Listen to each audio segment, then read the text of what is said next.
todos, sejam muito bem-vindos a mais um episódio do Liberum Intelligence, um podcast da Liberum Ratings. Aqui falamos sobre tendências de mercado, melhores práticas e tudo que envolve o universo da classificação de risco e os fundos de direitos creditórios.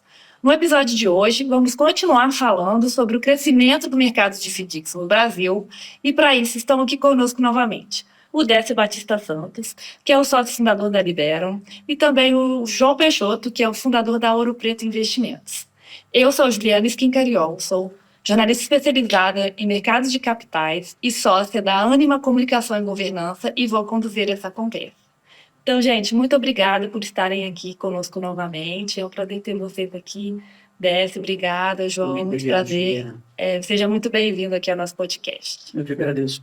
Então, para começar, eu gostaria que você contasse um pouco sobre a sua história no mercado de capitais, como que você fundou a Ouro Preto, né, e viu esse potencial do mercado de FDICs.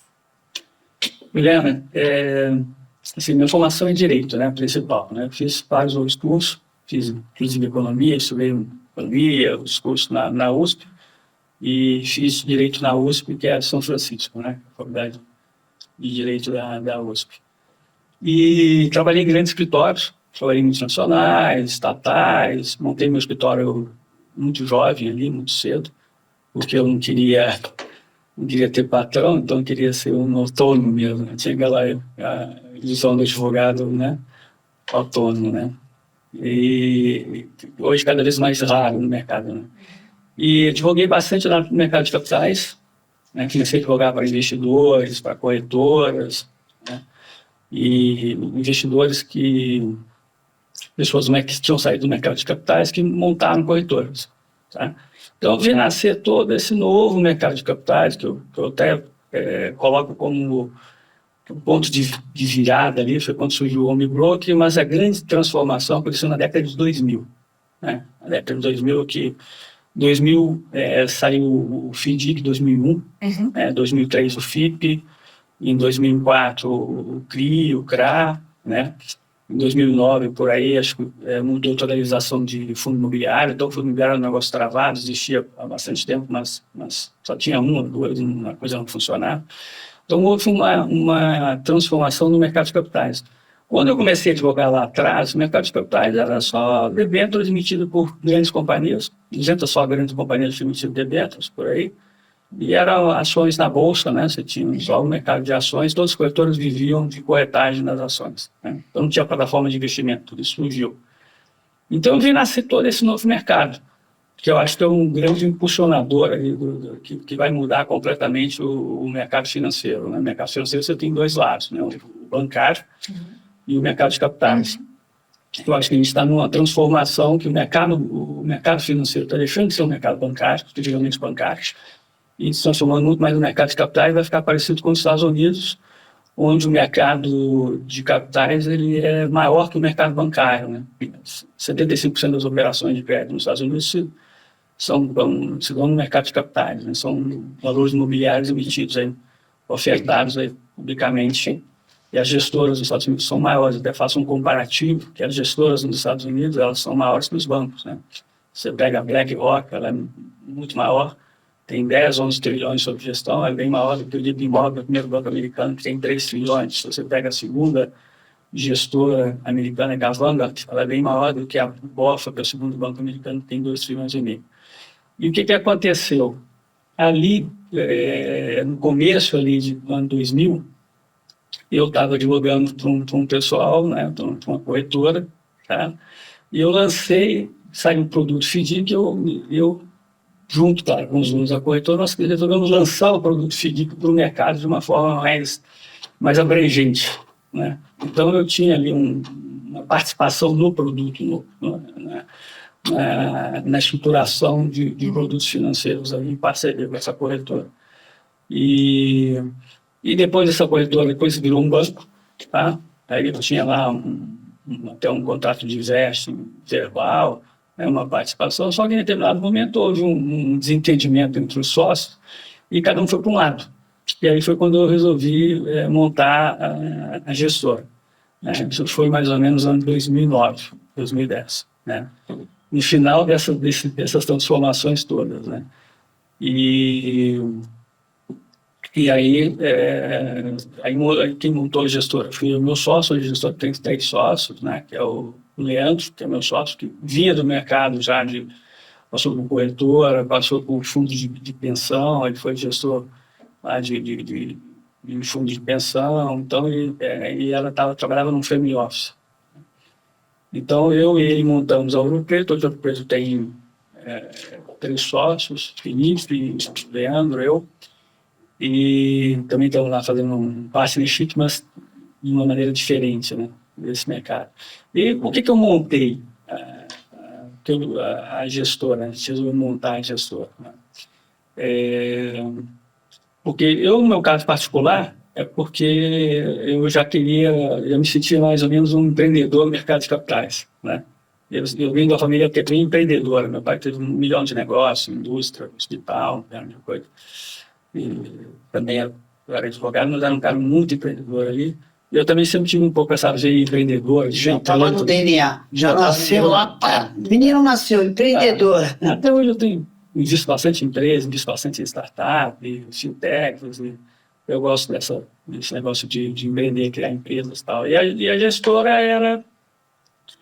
Eu já tinha passado... foi uma opção aquela mais óbvia para quem está no mercado de capitais, no mercado financeiro, que é montar alguma coisa, né? Você não tinha uma grande barreira, como você tinha para montar uma instituição financeira, que é uma DTVM, um banco, né?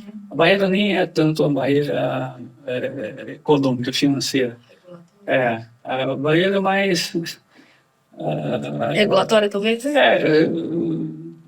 Não diria regulatória, é mais porque o Banco Central é uma instituição difícil e demorada para decidir, né? E a DTVM você tem que ter a autorização do Banco Central, né? Uma instituição financeira, a DTVM é a corretora de valores. E a gestora só dependia da CVM e era um negócio bem mais sério e mais simples, né?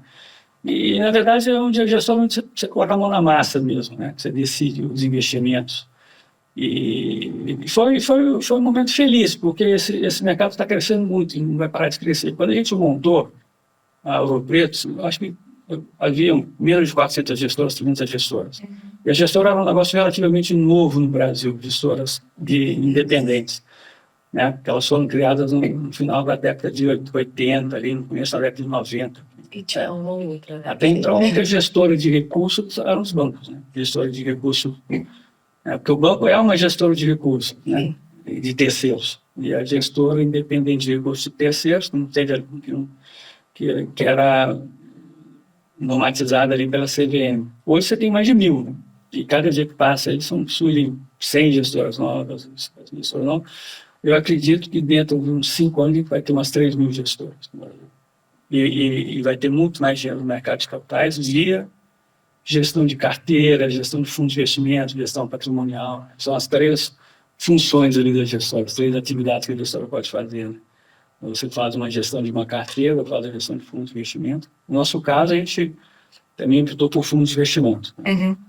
Que também já tem cada escala. E os fundos estruturados, você já tinha tido essa experiência, já conheceu o histórico ali, tudo que estava acontecendo, e teve essa visão aí de que poderia chegar em algum momento. Exatamente. O fundo estruturado, como eu te falei, o FIDC foi autorizado em 2003, FDIC em 2001, 2006 saiu o FDIC NP, né?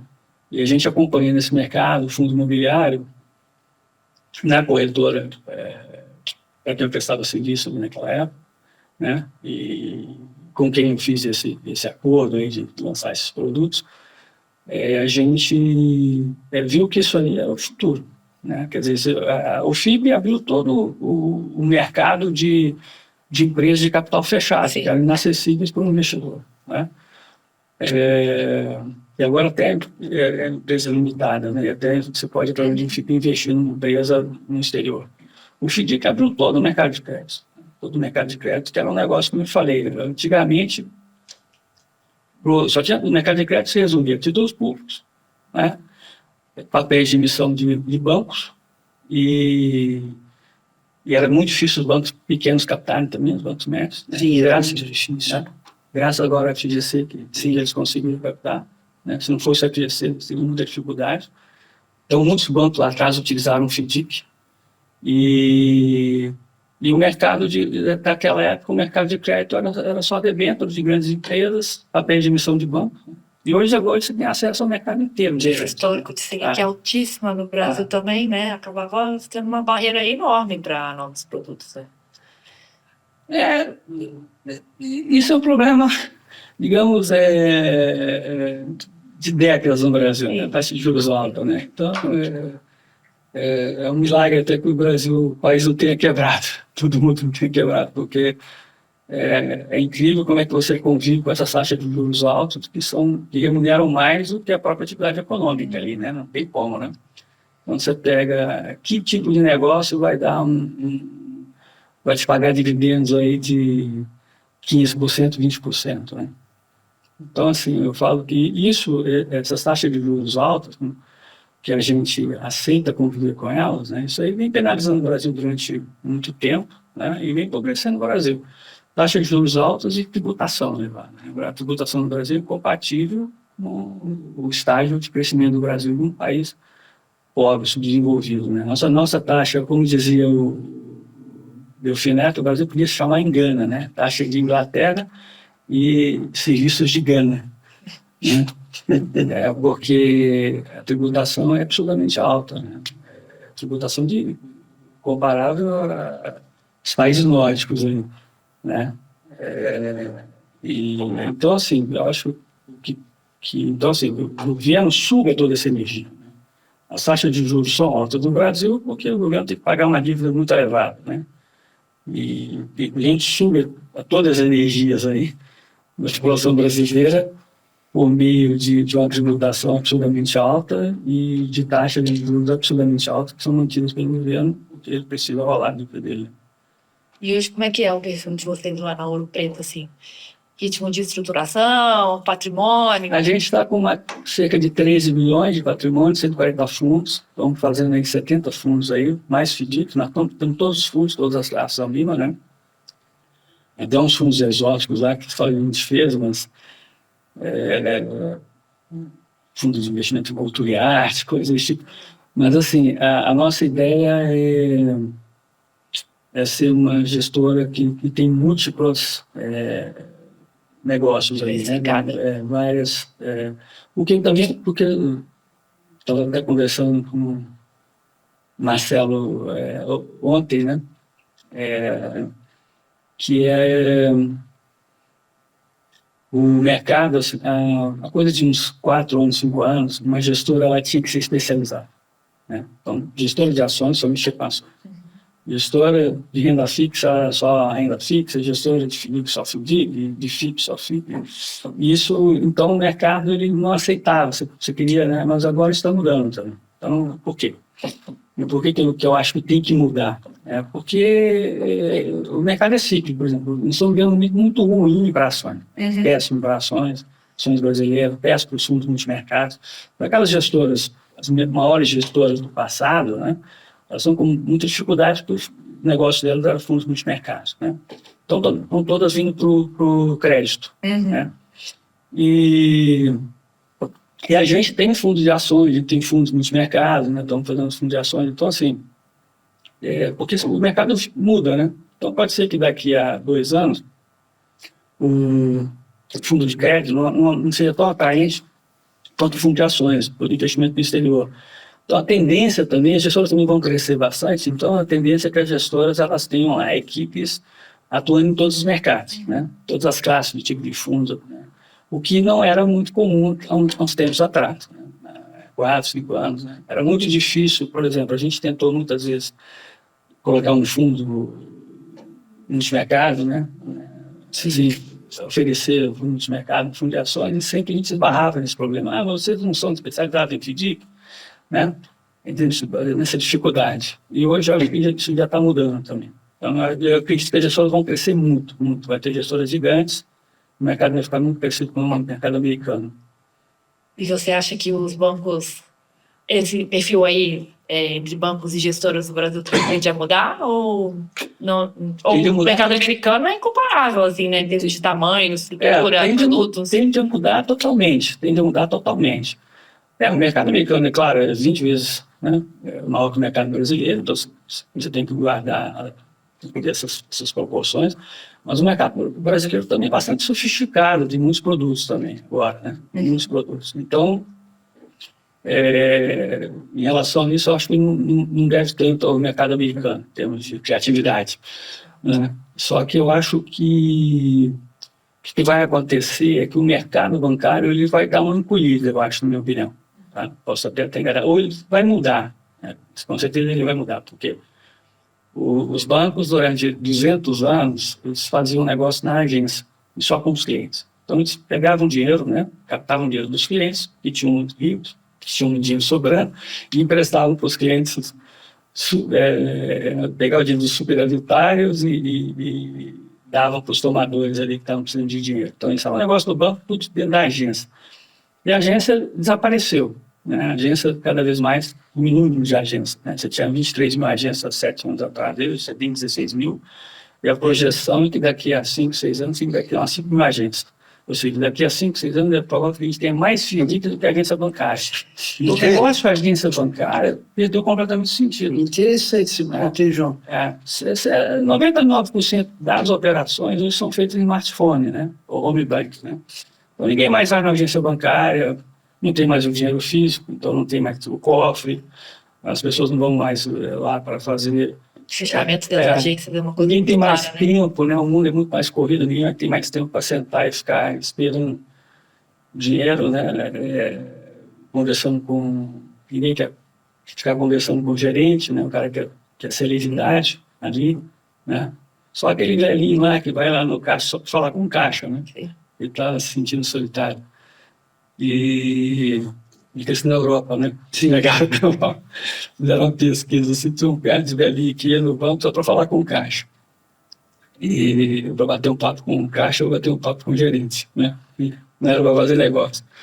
Então, assim, e aí você vai para o universo virtual, né? Da internet. E ali você tem muito mais oportunidade, muita gente, todo dia uma pessoa pode montar uma fintech, pode montar um negócio, pode montar uma plataforma, pode oferecer um produto, né? Hoje as possibilidades são amplas. Então, esse mercado mudou. Os bancos, eu já vejo que eles estão mais investindo, cada vez mais eles vão ser menos originadores do crédito e mais investidores em produtos de crédito originados por múltiplas iniciativas, fintechs e tudo mais. E eu vejo mais espaço para os FDICs também, né? E os próprios bancos estão dando plataformas de investimento. Uhum. Então, assim, o negócio do banco mudou, né? Assim, o que era um banco no passado? Você ia no banco e falava, eu quero fazer um investimento. Eles mostravam um fundo, que era um fundo de renda fixa dele, ou um CDB no banco. Só tinha 2 produtos, Sim. né? Te oferecia esse CDB. Se você reclamasse, te oferecia um fundo de renda fixa. Pronto.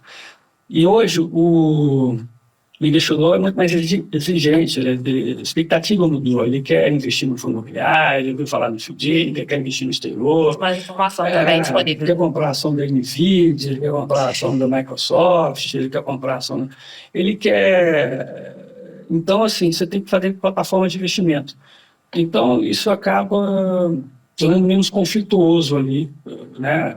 A plataforma mais abrangente, né? Porque antes havia um conflito de interesse, né? Nos bancos que só ofereciam o produto deles, por isso eles podiam ofertar um CDB pagando 80% do CDI. Também o investidor é muito mais exigente também em relação à rentabilidade, né? Então, você pode ver que os bancos estão todos montando plataformas de investimento, né?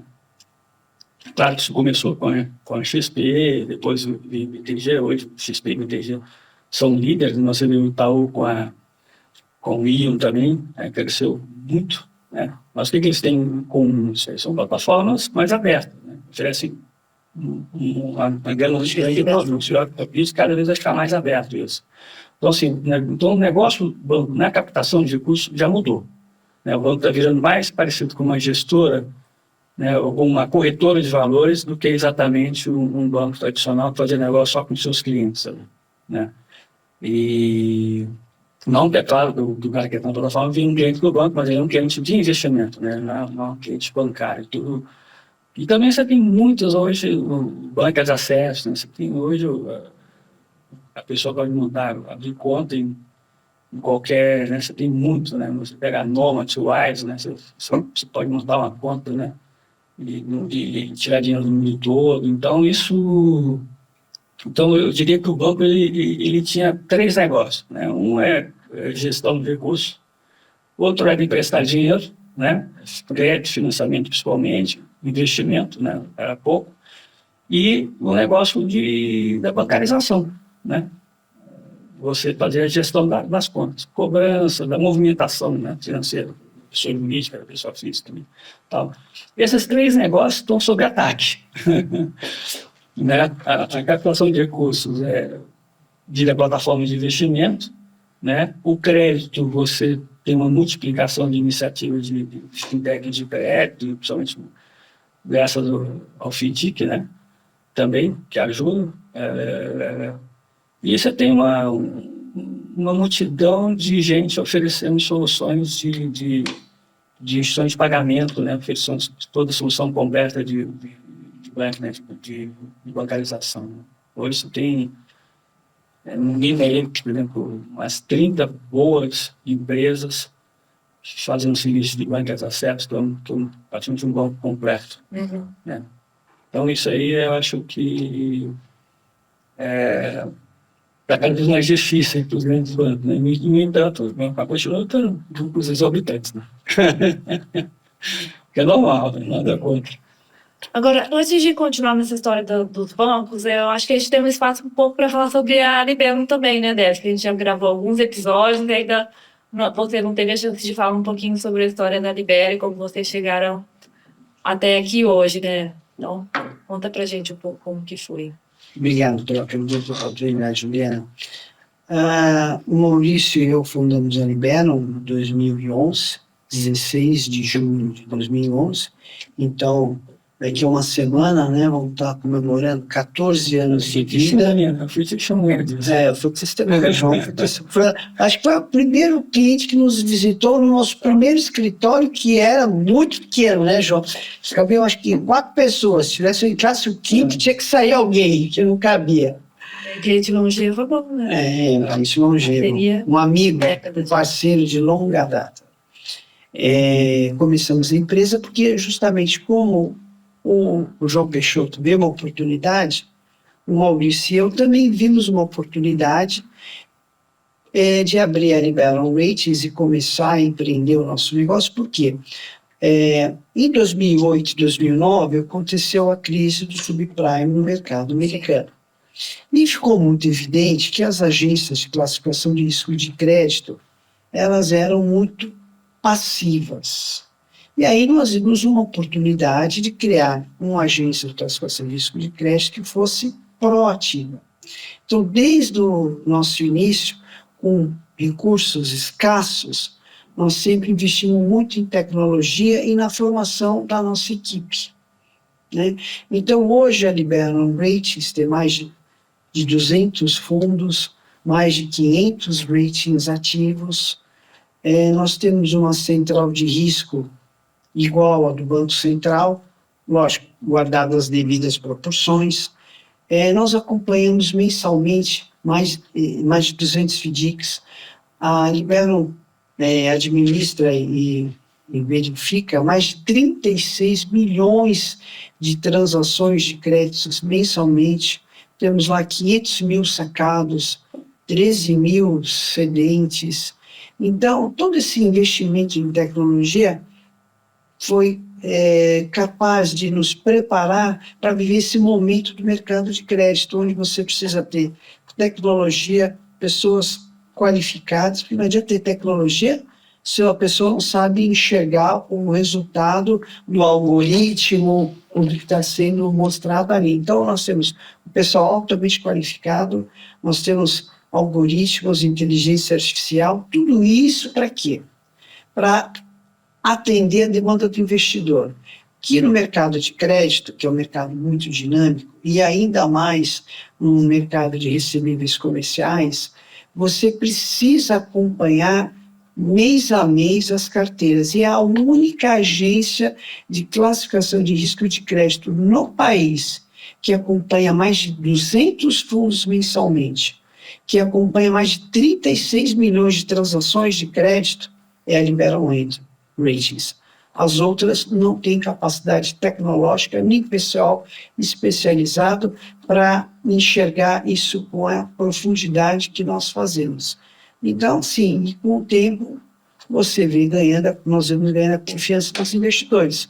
O investimento em pessoas, o investimento em tecnologia. E o João, imagino que lá na Ouro Preto Investimentos não é nada diferente. Tanto que você comentou que você tem um programa lá de partnership, né? Que é para isso, para você reter os talentos e para você colocá-los no mesmo caminho que o empreendedor, que é o João, né? E os outros 2 sócios dele. E acaba crescendo. Sim, nós tanto a Liberal Rates quanto a Ouro Preto Investimentos, nós vamos crescer porque nós vislumbramos o crescimento do mercado de FDICs e de outros ativos do mercado de capitais, como o João está se diversificando cada vez mais o portfólio dele, mas nós estamos crescendo não por causa que o mercado está crescendo, nós estamos crescendo tanto a Liberal quanto a Ouro Preto, porque nós tivemos a visão e investimos em tecnologia e em pessoas, senão nós não estaremos aqui. Certo, João? Perfeito. E colhendo fruto com as oportunidades, Sim. né? Plantado lá atrás, né? O mineiro me ensinou o seguinte, eu não sei se eu vou falar o provérbio corretamente. Não há nada que vença o trabalho. Certo? Eu espero ter falado corretamente esse provérbio. Né? Alguém tiver depois Mas faz algum sentido. comentário que lance depois aqui. Faz sentido, né? É. E como é que você vê essa mudança no perfil do bancário e as oportunidades que ainda a gente pode esperar para o mercado de FDICs? Olha, a análise do João Peixoto, bate 100% com a minha. Vai ter uma transformação no mercado bancário, o mercado de capitais vai crescer cada vez mais, a gente vai se aproximar dos números do mercado americano a cada dia que passa, né? Aí vem aquela pergunta novamente, quando vamos romper a barreira de R$1 trilhão em FDICs? Eu acho ainda que é no último trimestre de 2026 ou no primeiro trimestre de 2027. Esse é meu palpite, faça suas apostas, e depois, daqui a um ano, a gente vai ver quem acertou. Você tem o palpite, João? Eu acho que foi até antes. Porque o FDIC, ele era desconhecido. Ele era desconhecido porque só podia investir em FDIC com investidor qualificado e profissional, né? Investidor muito rico. Então, agora o FDIC você vai ter muitos FDICs para o investidor de varejo, o investidor público amplo. Então, o FDIC vai se tornar popular entre todo mundo, a população, né? Não vai ter muitos investidores, acho que o FDIC vai ter mais investidores do que pessoas que têm conta na bolsa ou investidores de fundo imobiliário, com certeza vai superar todos eles. Não sei se vai superar o investidor em renda fixa, fundo de renda fixa, fundo de renda fixa, os bancos colocam muitos clientes no fundo de renda fixa, então acho que tem mais de 12 milhões de investidores em fundo de renda fixa. Agora, investidores na bolsa, acho que o PIB bateu uns 3 milhões e pouco, o investidor também no fundo imobiliário uns 3 milhões e pouco. O FDIC acho que vai superar todos eles. E por que você acha que isso vai acontecer? Porque o crédito privado ele dá uma rentabilidade maior, né? De qualquer outro negócio. Você falou, com essa taxa de juros altíssima, o FDIC tem que superar a taxa de juros. Qual a alternativa para o investidor? Colocar num fundo multimercado que anda de lado, colocar em ações que a bolsa há 5 anos está no mesmo patamar, ou colocar numa renda fixa, né, turbinada, que é o que a gente tem os dados aqui da Libero, né? Lá da base da Libero, né? Tem uma cola aqui para não falar nada errado, né? Mas a rentabilidade média das cotas subordinadas de recebíveis comerciais. 64% em 2 anos aí, de março de 2023 a março de 2025, o dobro do Ibovespa. As cotas sêniores também apresentaram forte desempenho, retorno médio de 37,11%, acima do CDI e da Bolsa. Quem olha para a educação financeira sabe que não pode olhar para trás, né? A rentabilidade passada não significa futuro, mas não deixa de ser ali um prato apetitoso para o investidor. Sim, né? Eu faria de uma forma até mais simples ali a comparação. A renda fixa normal, ali, o título público brasileiro, quando você compara a rentabilidade do título público com a Bolsa, ele vence em qualquer parâmetro que você utilizar. Se você fala 40 anos, 30 anos, 20 anos, 10 anos, 5 anos, né? O que não acontece, não é diferente nos Estados Unidos, né? Porque lá você tem, historicamente, taxas de juros baixas e muitos investidores na renda variável, ali em ações, né? Metade do governo investe em ações. Não é, e você tem empresas que líderes mundiais em vários setores da economia, né? Não é o caso da Bolsa Brasileira, né? Então, então assim, se você compara, a simples renda fixa ali, que é o título público, já vence. Só que o crédito privado, o FDIC, ele tem que bater, né, o título público, claro, né? Então, o FDIC paga muito melhor que o título público, 110%, 120%, 130%, 140%. Quando a taxa de juros estava lá 3%, a gente tinha FDIC que pagava 400% da CDI, né? Quando a taxa de juros Sim, 2,75. Quando a taxa de juros do Brasil chegou a bater 2% ali, né? No Roberto Campos, ali na pandemia, no final, né? E, claro, foi um exagero, né? Sim. Quer dizer, hoje também, o Brasil você vê, parece chama aquele cara bipolar ali, né? Quer dizer, não tinha nenhum sentido levar a taxa de juros a um patamar tão baixo, como não faz sentido manter um patamar tão elevado, né? E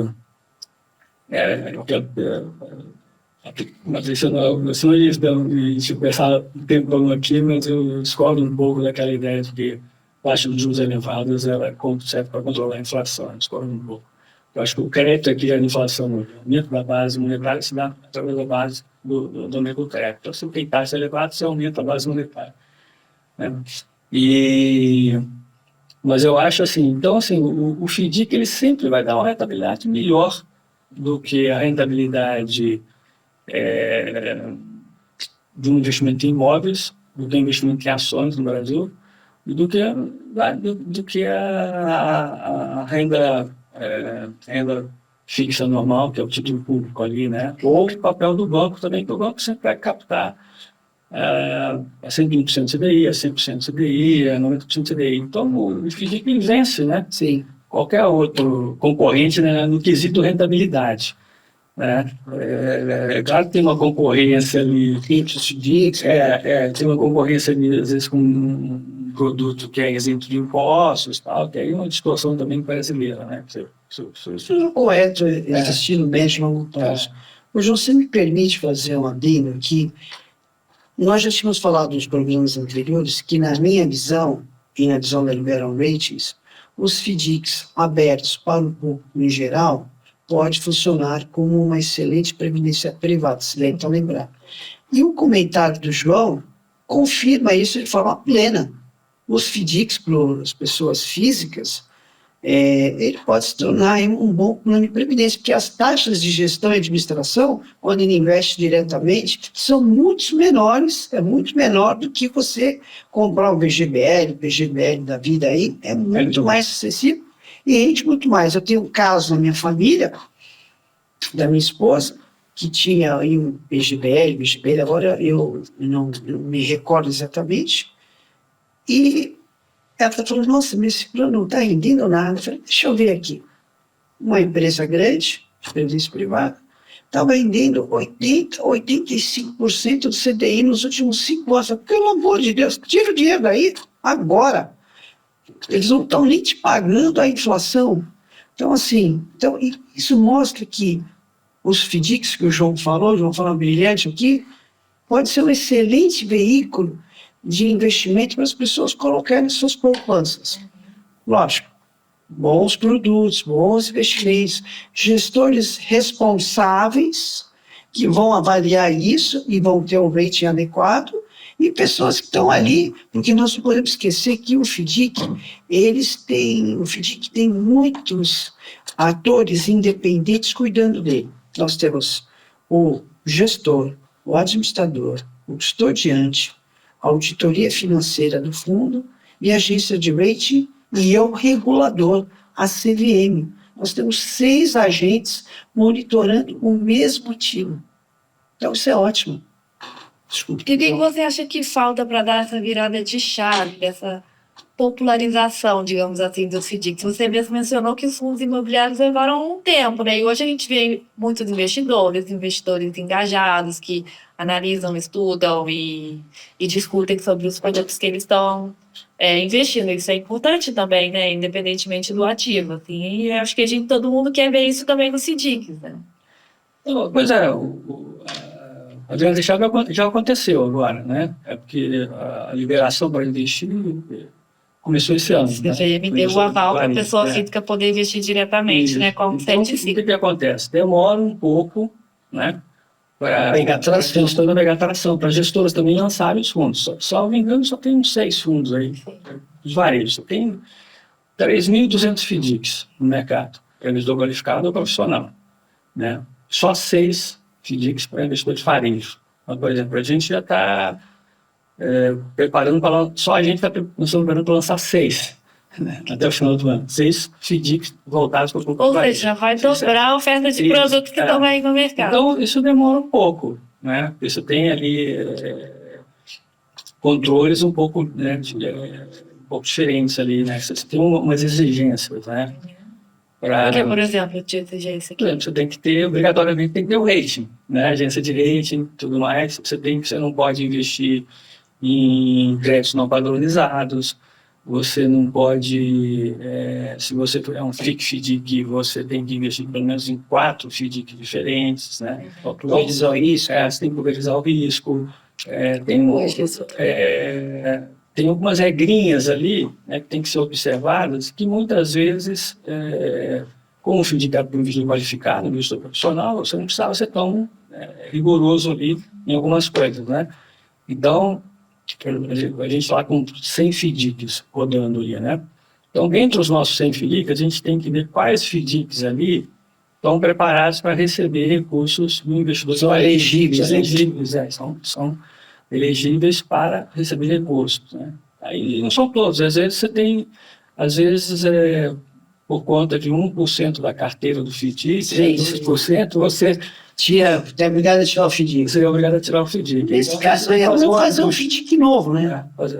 Ou expurgar esse pedaço da carteira que não faz, ou faz um FDIC novo e coloca dentro da regra. Exatamente. Às vezes você tem um FDIC, por exemplo, uma regra, você não pode comprar um ativo que é para entrega futura, que é baseado num crédito, que é de uma entrega futura, que isso aí é de um produto ou de uma prestação de serviço para entrega futura, que os outros podem, né? Que é mesmo que é considerado um crédito padronizado, mas com FDIC você não poderia, um FDIC para varejo você não poderia existir. Então tem umas regrinhas assim, que então demora um pouquinho, mas eu acho que é exponencial, né? Entendeu? Então, assim, demora para surgir os 2, 3 primeiros, depois aí pula para 12, depois 12, pula para 200. O mercado percebe também que está ficando produtivo, né? Que está dando resultado, que tem interesse. E lá na Ouro Preto, como é que você pensa em ficar essa distribuição aí para pessoa física e para qualificada e profissional? Não, eu acho que, assim, o dinheiro está com qualificado e profissional, né? Os nossos investidores lá são muito institucionais ali, em banco, investindo, seguradora, grandes gestoras, grandes fundos de investimento, né? Todos os fundos de investimento são considerados investidores profissionais, né? Então, assim, o grosso do dinheiro está com um investidor profissional e qualificado. Então, a gente vai continuar com esse produto para essa classe de investidores, né? Que é onde está o dinheiro. Qual que é a vantagem do investidor de varejo? A vantagem do investidor de varejo para o mercado de FDIC é que ele vai popularizar o FDIC. Popularizando o FDIC, aquelas indústrias que não conheciam, aquele empresário não sabia que tinha FDIC, eu sempre quis montar aqui um estrutura que a gente chama de embedded finance, eu sempre quis montar aqui uma estrutura financeira para financiar meus clientes, né? Por exemplo, o que existe no Brasil muitos bancos de montadoras, né? Você tem banco GM, você tem banco Mercedes-Benz, você tem banco Fiat, né? Você tem banco Toyota, banco Honda. Por quê? Porque todos os bancos tinham que montar, todas as montadoras estavam montando bancos para financiar os seus clientes ou financiar as concessionárias. Hoje eles vão montar FDICs, né? Mas aí você vai então você imagina, um banco, né? Uma montadora estrangeira tinha que montar um banco no Brasil, que é um negócio, uma decisão complicada, né? Porque o banco tem outros... Estrangeiro, nossa. Estrangeiro ainda. Muito difícil. Né? Um banco estrangeiro tinha que ser autorizado pela presidência da República, para você ter uma ideia, né? Hoje o Brasil tem. Então era um negócio muito... Não tinha sentido. E o FDIC ele monta em uma semana, muito simples.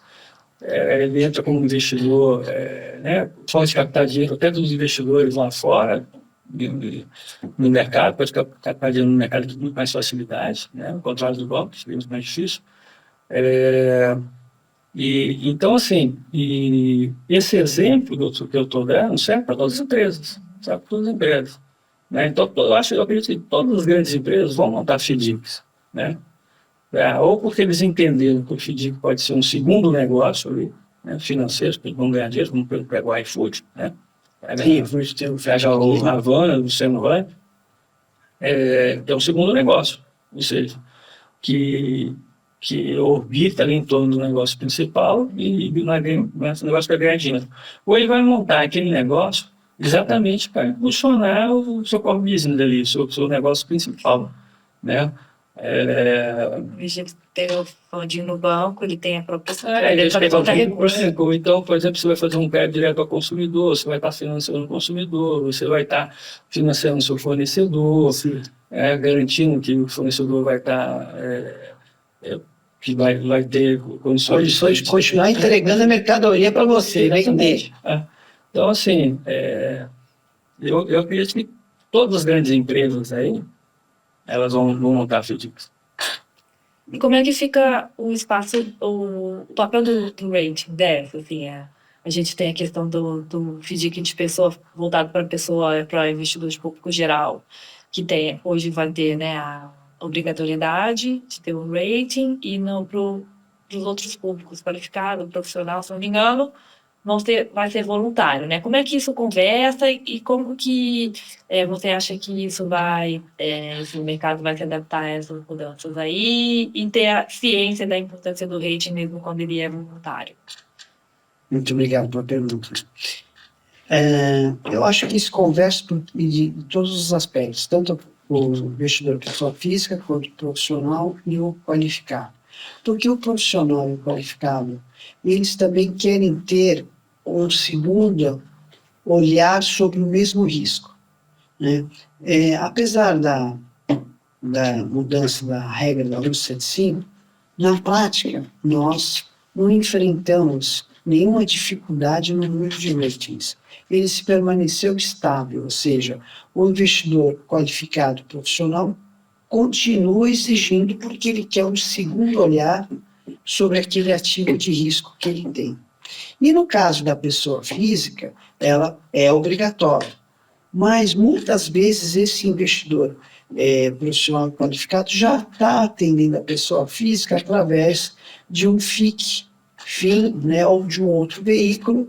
Então ele também é diligente, quer ter uma boa prática de governança e contrata o rating. Então, para nós, a questão de ser voluntário o rating não trouxe nenhum impacto.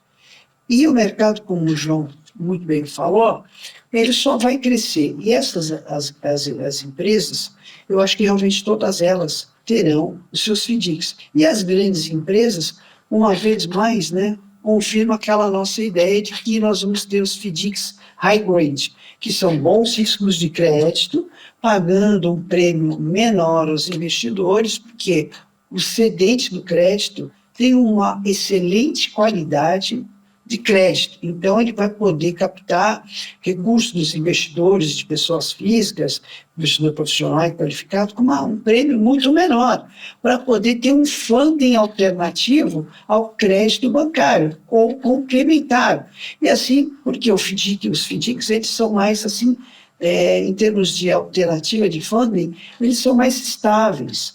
eles são menos sujeitos aos choques de taxa. Então, assim, todos ganham. As empresas vão ganhar, porque vão ter um funding mais estável, um funding mais barato, os investidores vão ter acesso a novos investimentos, que uma vez mais vão pagar mais do que o título público, vão render mais que as ações em bolsa. Então a gente vai ver que as pessoas vão naturalmente investindo nisso, e os próprios investidores, aí com gestoras grandes e pequenas, diversificadas, que o João falou está muito correto.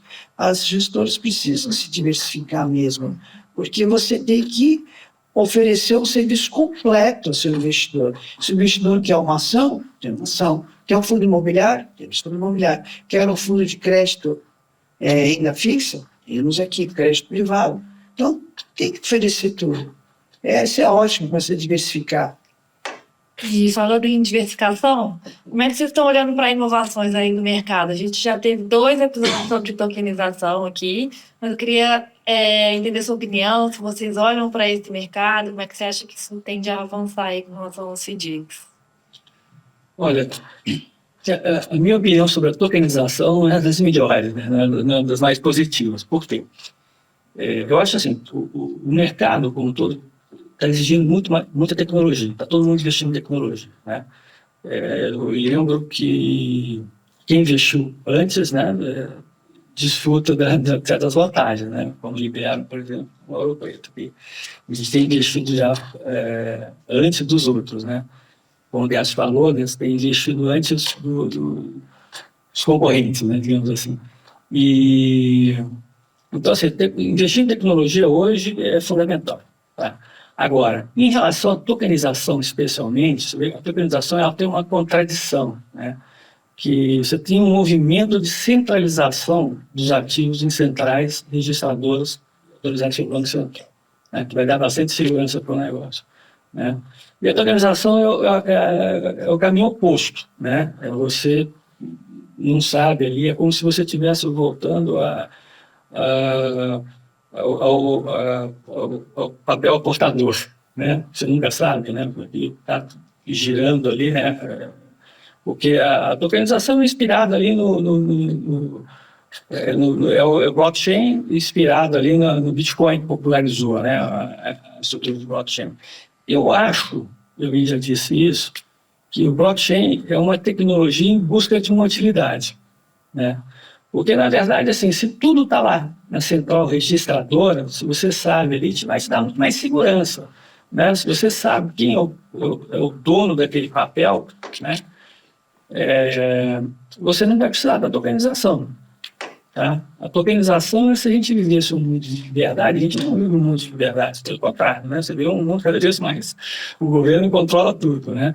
Você vê que as empresas hoje emitem uma nota fiscal dentro da receita estadual ou municipal, né?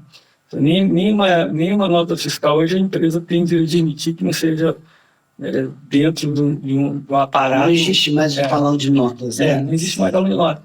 E a gente, aquele mundo antigo de total liberdade, de movimentação de dinheiro, né? E por isso que eu tenho até uma visão negativa do próprio das criptomoedas, né? As criptomoedas, a tendência, eu acho que elas vão ser proibidas. Elas já são proibidas em vários países, como China, Índia, né? O Bitcoin. Por quê? Porque é contraditório, é incompatível, né? Por exemplo, quem é que vai fazer o uso das criptomoedas? O uso intensivo das criptomoedas? O corrupto, o sequestrador, o traficante de droga, porque é exatamente ali que você, o golpista, é exatamente ali que você não consegue rastrear o dinheiro. Mas o mundo está em direção oposta. Hoje né, assim, de um lado você está num mundo cada vez mais controlado pelo Estado, né, o Estado controla tudo, né, controla o movimento assim, seria o Drex, o Banco Central vai controlar tudo, né, vai controlar tudo, vai saber até onde é que você está gastando o seu dinheiro, né. Então, assim, ao mesmo tempo as pessoas se iludem achando que aquele mundo da criptomoeda, daquela liberdade, que é a questão do ativo, da tokenização, né? Se a gente vivesse um mundo no século XIX, que você tinha total liberdade ainda, né? Você tinha, o indivíduo era livre, né? Tanto é que, por exemplo, hoje as pessoas elas acham natural que você não tem mais sigilo médico, eles acham natural que você abre uma correspondência, não tem sigilo de correspondência, não tem sigilo bancário, não tem sigilo tributário, né? Todo mundo te pede o seu imposto de renda, né? Você imagina, no século XIX, isso tudo aí era um absurdo, né? Esse mundo do indivíduo protegido contra o poder do Estado, isso é no século XIX, né? Isso está acabando, né? Sim. Então o cara chega lá, o médico acha que ele fala para todo mundo, né? O cara está doente.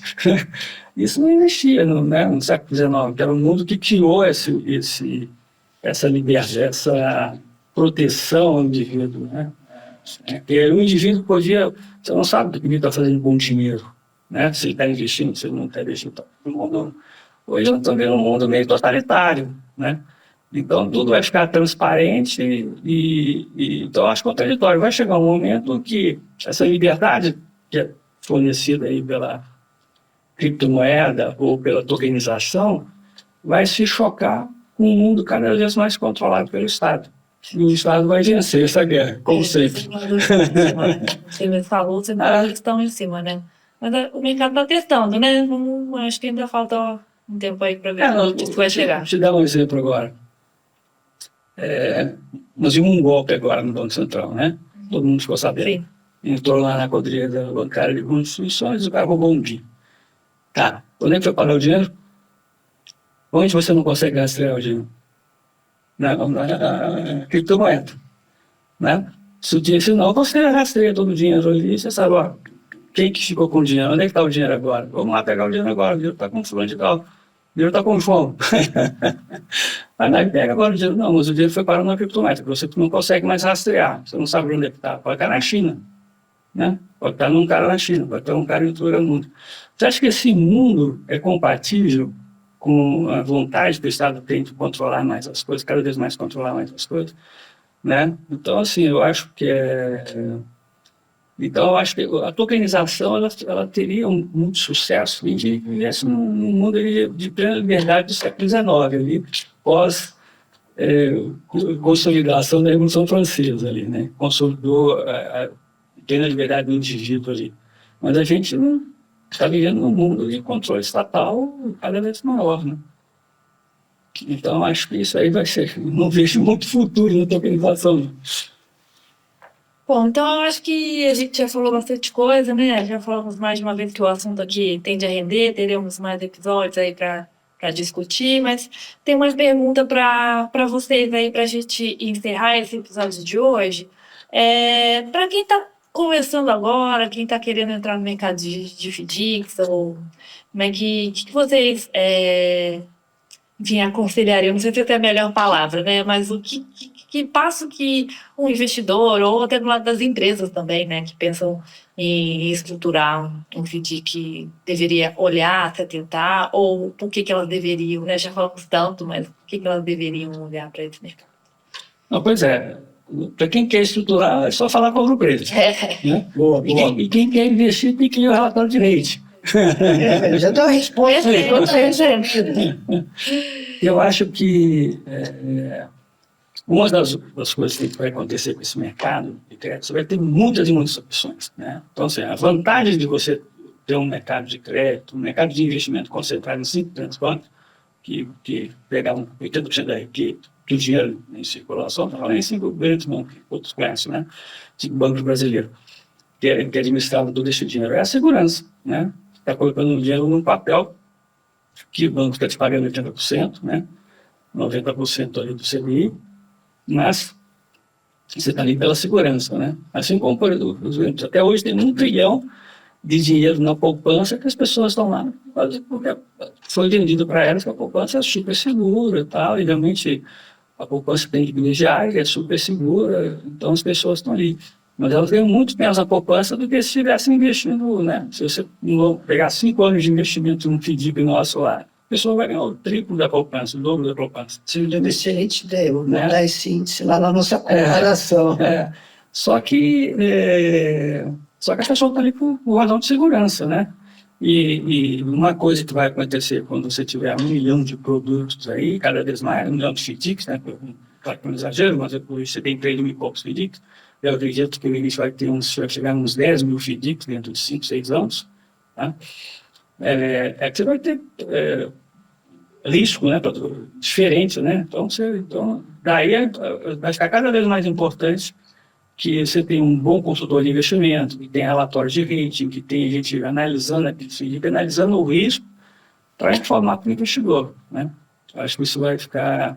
Na verdade, isso eleva a importância e o trabalho de todas aquelas pessoas que prestam serviço no mercado de capitais, como o gestor, a empresa de rating, né? Porque você vai ter muito mais trabalho ali, consultor de investimentos, ou assessor de investimentos, você vai ter que conhecer o produto, você vai ter uma gama muito grande de produtos, diferentes riscos ali, né? Envolvidos ali. Que é muito diferente você chegar num bancão e falar, quero investir, vai falar, coloca ali no meu CDB e pronto, final, por favor. O ecossistema do mercado de capitais, ele vai crescer cada vez mais pelo número de gestoras, que o João acabou de dizer, mencionar, e também vai criar sua importância, né? Eu acho que o melhor caminho para quem quer investir em FDIC, começar a trilhar esse caminho do investimento, é procurar gestores especializados em crédito privado, né? Ou aqueles que estão começando, mas que têm uma boa equipe, que trazem equipes com experiência, e também se fundamentar nos relatórios de rating, né? Relatórios que sejam abrangentes, que tenham acompanhamento mensal, como nós da Libero fazemos, né? Que somente nós fazemos isso no Brasil, ninguém mais faz isso. Se as pessoas se calçarem de bons gestores e bons relatórios de rating, elas terão sucesso. E o terceiro caminho a ser seguido é a pulverização, a diversificação do risco. Investir em fundos diferentes, né? Com finalidades, com estratégias de investimento diferentes, para que elas possam ter sucesso e segurança no investimento, sempre. Certo. E consultar sempre também o material que está no site, nas redes da Libero, né? E nós temos também você está esquecendo aqui o Libero Science, que foi criado especificamente para investidores profissionais, qualificados e pessoas físicas, onde as pessoas físicas têm informação gratuita disponível de qualidade. Ferramenta completa. Completa. Tá ótimo, gente. Gostaria de agradecer a participação de vocês, foi super importante esse episódio de hoje. João, muito obrigada, Décio. Também agradecer quem acompanhou, né? Repetido, o site da Libero, as redes da Libero tem bastante informação também para quem está interessado no assunto. Convido você a consultar, a consumir esse material e obrigada por ter nos acompanhado. E até o próximo episódio. Muito obrigado. Obrigada, gente.